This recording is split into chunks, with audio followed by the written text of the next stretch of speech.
नमस्कार। जंजवार के लिए मैं सौमित्र रॉय। ऐसा लगता है कि भारत की अर्थव्यवस्था इस साल भी मंदी से उबर नहीं पाएगी। वैश्विक क्रेडिट एजेंसी फिच ने मंगलवार को भारतीय अर्थव्यवस्था में -10% की गिरावट की आशंका जताई है। यह गिरावट इस साल जो चालू वित्त वर्ष है उसमें होने की आशंका है। इससे पहले फिंच ने ये अनुमान जताया था कि भारत की अर्थव्यवस्था इस वित्त वर्ष में -5% यानी कि मंदी के दौर में तो रहेगी, लेकिन -5% की रफ्तार से आगे बढ़ेगी। लेकिन आज जो अनुमान लगाया गया है फिच का, उसमें ये कहा गया है कि ये जो गिरावट है वो पहले से भी दोगुना कम होगी। एजेंसी ने यह भी बताया है कि इस साल की जो आखिरी तिमाही है यानी कि अक्टूबर से दिसंबर के दौरान इकोनॉमी में कुछ सुधार तो आएगा, लेकिन वो सुधार उम्मीद से कम होगा। हालांकि इसी अवधि में चीन की अर्थव्यवस्था, चीन इसलिए भी यहाँ पे आज की तारीख में प्रासंगिक है क्योंकि चीन के साथ हमारे जो व्यापारिक संबंध हैं वो भी बहुत खराब हैं। भारत ने पिछले कुछ दिनों में लगातार एक के बाद एक चीनी जो निवेश है उस पर पाबंदी लगाई है और जो एप्स है उस पे भी प्रतिबंध लगाए गए हैं। सैकड़ों की तादाद में चीनी एप्स बंद हुए हैं और उससे ये माना जा रहा है कि चीन की अर्थव्यवस्था को एक बड़ा झटका लगेगा। लेकिन फिंच का अनुमान है कि इस साल चीन की अर्थव्यवस्था दुनिया में सबसे तेज यानी कि 2.7% की रफ्तार से आगे बढ़ सकती है। इसका मतलब होगा कि चीन की अर्थव्यवस्था ने कोरोना को पछाड़ दिया है, यानी चीन की अर्थव्यवस्था अब उस दौर में आ रही है जब वहां कोरोना का संक्रमण नहीं फैला था। लेकिन भारत के लिए उस दौर को प्राप्त करने में, जैसे प्री कोरोना कहते हैं या कोरोना पूर्व का काल कहते हैं, उस दौर को प्राप्त करने में भारत को लंबा समय लगने वाला है।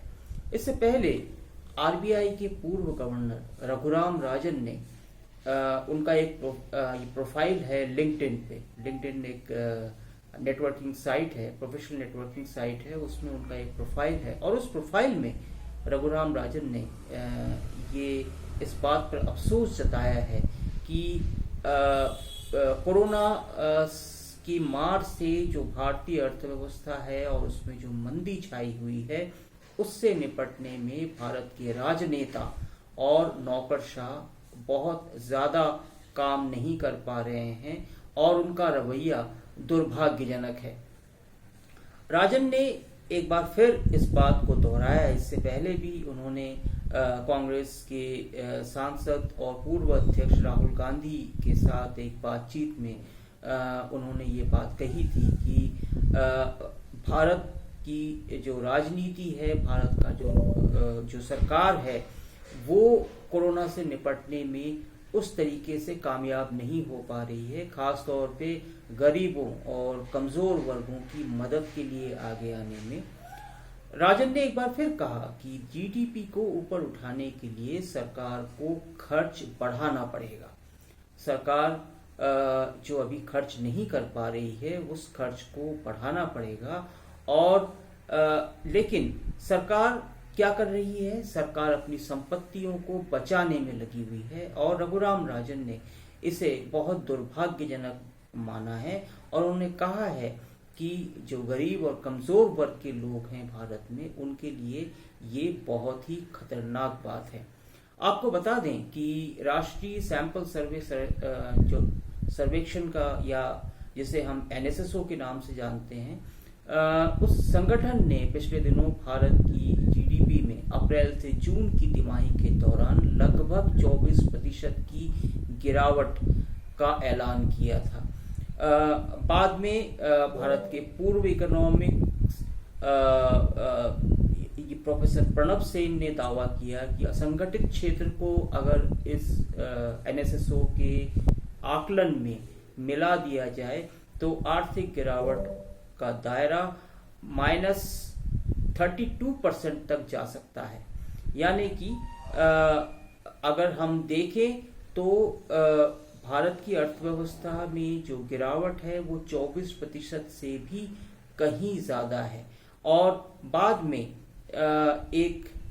अगर हम जो प्रणब सेन का जो इंटरव्यू है उसको अगर हम देखें तो उन्होंने ये भी कहा था कि इस पूरे साल भारत की अर्थव्यवस्था में गिरावट -14% तक रह सकती है। मतलब ये इस पूरी दुनिया में सबसे ज्यादा आर्थिक गिरावट है, सबसे ज्यादा भयानक मंदी है जिसका कि भारत को सामना करना पड़ेगा। कल न्यूयॉर्क टाइम्स ने भी यही आशंका जताई थी कि कोरोना के बाद भारतीय अर्थव्यवस्था पर जो मार पड़ी है उससे भारत में लगभग 20 करोड़ लोगों की गरीबी रेखा से नीचे पहुंच जाने की आशंका है। न्यूयॉर्क टाइम्स ने यह भी कहा था कि इसका जो आंकड़ा है, यानी कि ये जो गरीबी रेखा से नीचे जाने का जो आंकड़ा है ये 20 करोड़ से और भी ज्यादा हो सकता है अगर आने वाले दिनों में हालात को सुधारने के लिए कदम नहीं उठाए गए।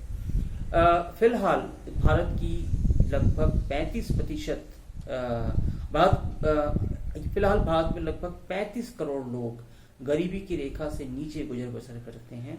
35 करोड़ लोग, और उसमें अगर हम कोरोना की जो महामारी है उससे पीड़ित होने वाले 20 करोड़ और लोगों को जोड़ दे तो लगभग 55 करोड़ लोग भारत में गरीबी रेखा से नीचे पहुंच जाएंगे, यानी कि उनका जीवन स्तर बहुत ही निम्न स्तरीय हो जाएगा। और भारत की जो आबादी है अगर हम उसको 132 करोड़ 136 करोड़ के लगभग माने तो हम ये कह सकते हैं कि भारत में जो गरीबी का आंकड़ा है वो 45% से भी कहीं ज्यादा होगा। और हालांकि इस बीच में एक अच्छी बात यही है कि भारत में इस साल अच्छी बारिश हो रही है, और इसे देखते हुए जो कारोबारी जगत है उनका अनुमान है कि आयात बढ़ने, गाड़ियों की बिक्री होने, खासतौर पे जो दुपहिया वाहन है उनकी बिक्री होने और पूंजीगत सामानों के उत्पादन में बढ़ोतरी से देश की अर्थव्यवस्था में अक्टूबर से दिसंबर के बीच कुछ सुधार आएगा। लेकिन फिर से मैं उसी क्रेडिट एजेंसी फिच के अनुमान पर जाना चाहूँगा, जिसमें फिच ने कहा है कि ये जो बढ़त है या आखिरी तिमाही में जो सुधार की उम्मीद है वो उस पर बहुत ज़्यादा उम्मीद लगाना अभी जल्दबाजी होगी। हो सकता है कि इसमें कुछ गिरावट आए या भारत की अर्थव्यवस्था उम्मीद से कुछ बेहतर भी प्रदर्शन करे। लेकिन कुल मिलाकर इस पूरे साल भारत की जो इकोनॉमी है, जिसे हम जीडीपी कहते हैं, सकल घरेलू उत्पाद कहते हैं, उसमें 10 से जो फिच का अनुमान है वो 10% का है, -10% का, और जो ये प्रोफेसर प्रणब सेन का जो अनुमान है वो -14% का है। तो 10 से 14% की गिरावट आ सकती है, और ये गिरावट दुनिया में सबसे ज्यादा है। और इससे निपटने के लिए भारत सरकार को तुरंत कुछ कदम उठाने की जरूरत है, लेकिन शायद इस पर अभी बात नहीं हो पा रही है। इकोनॉमी पर हम जंजवार के जरिए और भी आपसे बात करते रहेंगे। तब तक के लिए आप हमसे जुड़े रहे। बहुत बहुत धन्यवाद।